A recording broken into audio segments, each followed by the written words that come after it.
A small family-run farm in the south of Sri Lanka, Kusuma and her husband Desanayayika want to harvest bananas today. Everything on their small plot of land is grown entirely organically, without artificial fertilizers or synthetic pesticides. Careful, careful!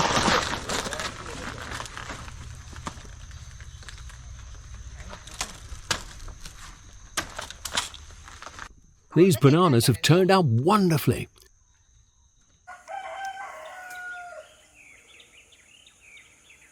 Colombo, the capital of the tropical island nation of Sri Lanka, which largely relies on tourism and tea exports. The growing conditions here are perfect, yet many residents struggle to afford enough fruit and vegetables for a balanced, healthy diet. This is true in many countries, where malnutrition and an unbalanced diet are usually a result of high prices rather than a lack of availability. Another global issue. Agriculture in Africa, Asia or Latin America is often highly dependent on imported fertilizers and pesticides. A small market in Colombo.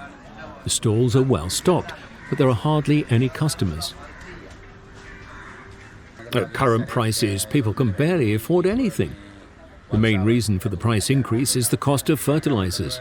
2 months ago, the price for a kilo of carrots rose to 2,000 rupees. That's about €6. I paid 10,000 rupees, 30 euros, for my shopping here. Who can still afford that?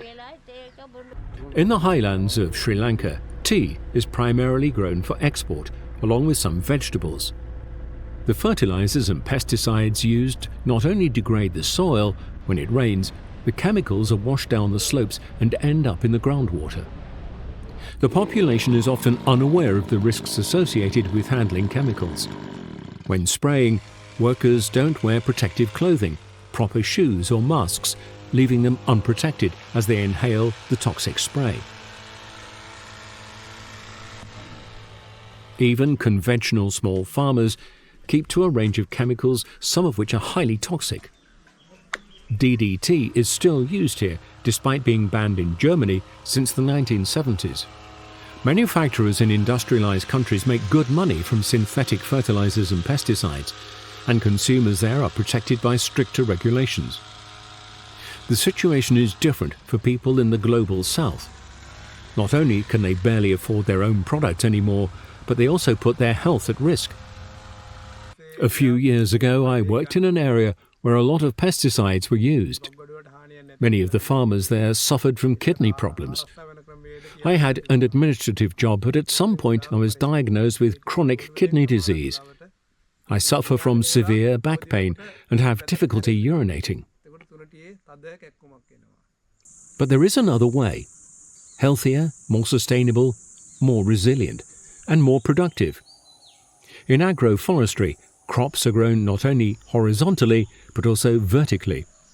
At the top, coconuts, jackfruit and mahogany grow. Beneath them, mangoes, avocados and lychees flourish. One layer down, cardamom, coffee, citrus fruits and bananas thrive. Pepper vines climb the tree trunks. On the ground, pineapples grow with ginger, turmeric and taro, acting as ground cover. Diversity instead of monoculture. Underground, large root tubers grow. Kusuma harvests her organically grown taro roots, which she washes with water from her own well. An agroforestry system functions independently and in a closed circular system, without the need for purchased inputs like artificial fertilizers or synthetic pesticides. This makes the farmers less reliant on expensive imports. Microorganisms and fungi are integral to the high biodiversity of agroforestry systems, along with spiders and insects such as bees, which also provide honey. Chickens roam freely.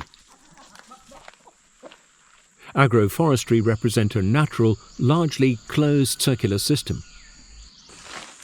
Regular pruning of trees and shrubs is crucial.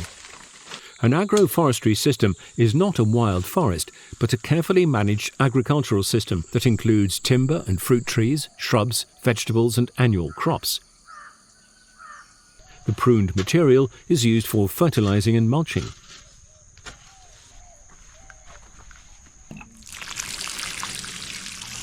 I learned the necessary knowledge from the project funded by Misereor and implemented by its local partner, Loam, Kusuma explains, because I now make my own compost for fertilizing. I'm independent of fertilizer prices, which saves me a lot of money. When properly processed, animal excrement provides the perfect fertilizer. Unlike artificial fertilizer, it doesn't require energy-intensive factory production, but is instead created and used within the farm's own ecosystem. My harvest has increased since I stopped using all those chemicals, says Kusuma, as she happily walks through her garden. It not only provides her with firewood for cooking, but she also grows organic rice in her field, surrounded by fruit and spice trees. Farming in harmony with nature, not against it. While her husband continues harvesting, Kusuma brews a fruit tea. The flowers come from her own garden. Organic farming in an agroforestry system is not just about smarter practices, with higher yields, more diversity, and greater resilience. It's also about a more fulfilling way of life. Agroforestry brings joy.